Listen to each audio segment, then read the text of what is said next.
दोस्तों स्वागत है सभी का मैथ्स क्लासेस डायला में। और आज की इस वीडियो में हम आपके लिए कक्षा 10 की सामाजिक विज्ञान जो विषय है उसका मॉडल पेपर पहला हम लेकर आए हैं।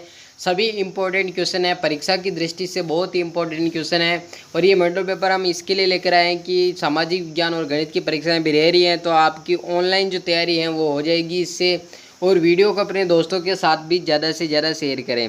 तो स्टार्ट करते हैं। सारे इंपॉर्टेंट क्वेश्चन हैं और परीक्षा में आए हुए भी है, कुछ और आने की भी संभावना है, लेकिन आप इसके भरोसे नहीं रहिए। आपको इससे पैटर्न पता चल जाएगा, स्टाइल पता चल जाएगी कि क्वेश्चन कैसे पूछे जाते हैं और कौन से क्वेश्चन कितने नंबर के होते हैं।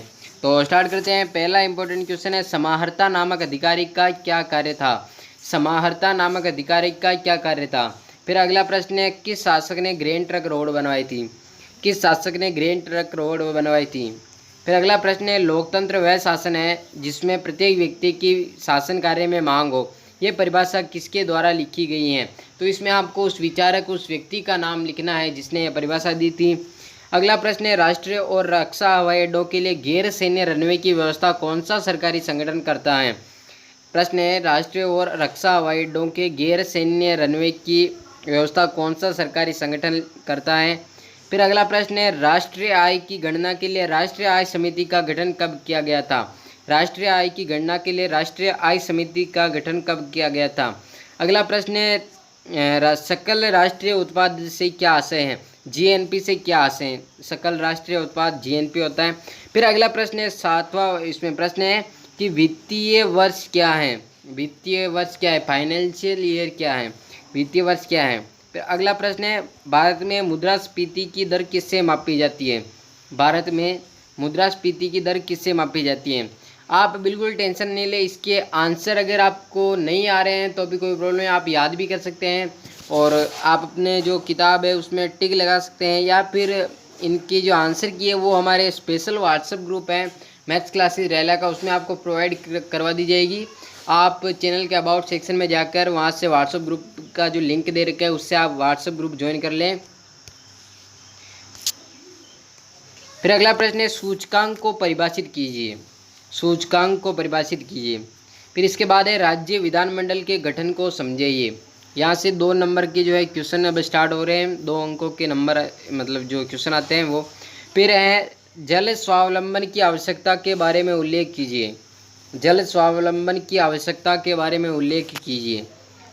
भारत में कृषि फसलों को उपयोग के आधार पर वर्गीकृत कीजिए। अगला प्रश्न है, भारत में कृषि फसलों को उपयोग के आधार पर वर्गीकृत कीजिए। आप चाहें तो इसका स्क्रीनशॉट ले लें या फिर आप अपनी कॉपी नोटबुक में भी इसको उतार सकते हैं।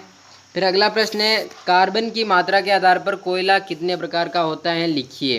कार्बन की मात्रा के आधार पर कोयला कितने प्रकार का होता है, लिखिए। फिर अगला है, विनिर्माण उद्योग के महत्व संक्षिप्त में समझाइए। विनिर्माण उद्योग के महत्व संक्षिप्त में समझाइए। भारत की बहुत अधिक जनसंख्या के कारण उत्पन्न 3 समस्याओं को स्पष्ट कीजिए। भारत की बहुत अधिक जनसंख्या के कारण उत्पन्न 3 समस्याओं को स्पष्ट कीजिए। फिर अगला प्रश्न है, प्रधानमंत्री ग्राम सड़क योजना के बारे में संक्षिप्त में बताइए। प्रधानमंत्री ग्राम सड़क योजना के बारे में संक्षिप्त में बताइए।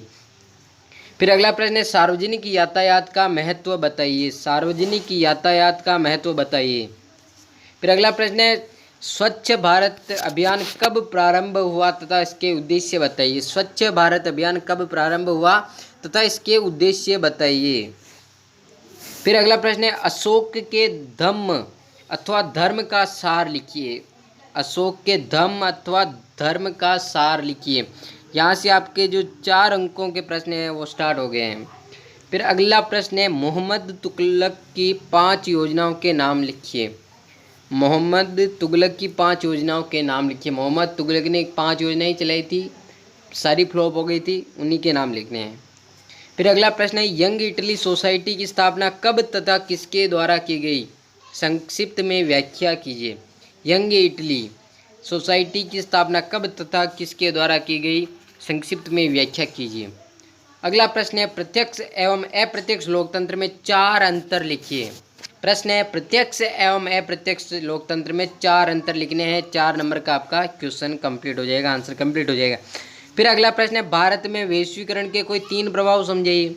भारत में वैश्वीकरण के कोई 3 प्रभाव समझाइए। फिर अगला प्रश्न है, इसी में दे रखा है आप ये करें या भले ये करें कोई प्रॉब्लम नहीं है, अथवा में आते हैं जो क्वेश्चन उसमें कोई एक करना होता है। तो प्रश्न है, भारतीय अर्थव्यवस्था एक विकसित अर्थव्यवस्था नहीं है, इस कथन के पक्ष में 4 तर्क दीजिए। अब यहाँ कुछ समझने की बात होती है, कई बार गलती कर बैठते हैं कि भारतीय अर्थव्यवस्था एक विकसित अर्थव्यवस्था नहीं है, इसके पक्ष में 4 तर्क देने हैं। कई बार ऐसा होता है कि यहाँ लिखा होता है कि भारतीय अर्थव्यवस्था एक विकसित अर्थव्यवस्था नहीं है, इसके विपक्ष में तर्क दीजिए। इसका मतलब हमें सिद्ध क्या करना होगा कि भारतीय अर्थव्यवस्था एक विकसित अर्थव्यवस्था है। तो इसी क्वेश्चन को समझ के करें आप। फिर अगला प्रश्न है, रेखांकित चेक से आप क्या समझते हैं? रेखांकित चेक से आप क्या समझते हैं? हाँ, चेक 2 अलग अलग प्रकार के होते हैं। जैसे एक तो सिंपल चेक होता है और एक में यहाँ मतलब यहाँ एक लाइन होती है और उनमें लिख दिया जाता है वो अकाउंट में मतलब पे होता है उसी के लिए। तो वो रेखांकित चेक होता है, एक सामान्य चेक होता है। तो उसमें उसको समझाना है कि रेखांकित चेक होता है क्या है। फिर अगला प्रश्न है, उपभोक्ता विवादों के निपटारे के लिए स्थापित न्यायिक तंत्र को समझाइए। उपभोक्ता विवादों के निपटारे के लिए स्थापित न्यायिक तंत्र को समझाइए। अगला 27वां क्वेश्चन है, मराठों द्वारा अंग्रेजों से किए गए संघर्ष का वर्णन कीजिए। मराठों द्वारा अंग्रेजों से किए गए संघर्ष का वर्णन कीजिए। यहाँ आपका 6 नंबर का क्वेश्चन जो है स्टार्ट हो गया और ये अथवा में है, तो मतलब आप भले ये करें भले ये करें। तो भारत के स्वतंत्रता संघर्ष में उदारवादियों के सिद्धांतों का वर्णन कीजिए। या तो आप ये कर सकते हैं या फिर ये नहीं आ रहा तो ये कर सकते हैं, या ये नहीं आ रहा तो ये कर सकते हैं, इसमें कोई प्रॉब्लम नहीं है अथवा के क्वेश्चन। फिर अगला प्रश्न है 28वां, भारत के राष्ट्रपति के चुनाव की प्रक्रिया को सविस्तार समझाइए। भारत में जो राष्ट्रपति का चुनाव होता है उसकी प्रक्रिया को समझाना है। 7 नंबर का यहाँ क्वेश्चन है।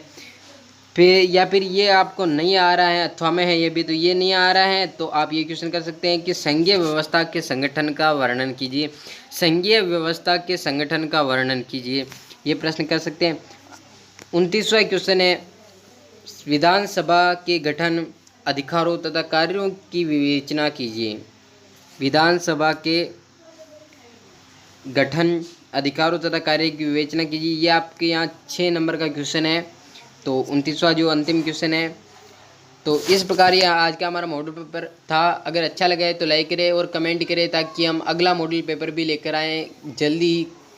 और अगर वीडियो अच्छा लगा है तो लाइक करें, चैनल को सब्सक्राइब करें और अपने दोस्तों के साथ शेयर करें। इसी के साथ आपको बहुत सारी जो है लाइव क्लासेस भी हमारे चैनल पर मिल जाएगी क्लास 10th की मैथ्स की, जिसमें बहुत ही आसान भाषा में जो बहुत सारे क्वेश्चन होते हैं उनको हल करवाया गया है। तो देखें और चैनल पर अगर नए हैं तो सब्सक्राइब कर दें और अपने दोस्तों को भी बताएं कि यहाँ मॉडल पेपर जो है आपको मिल जाएंगे। Thank you for watching.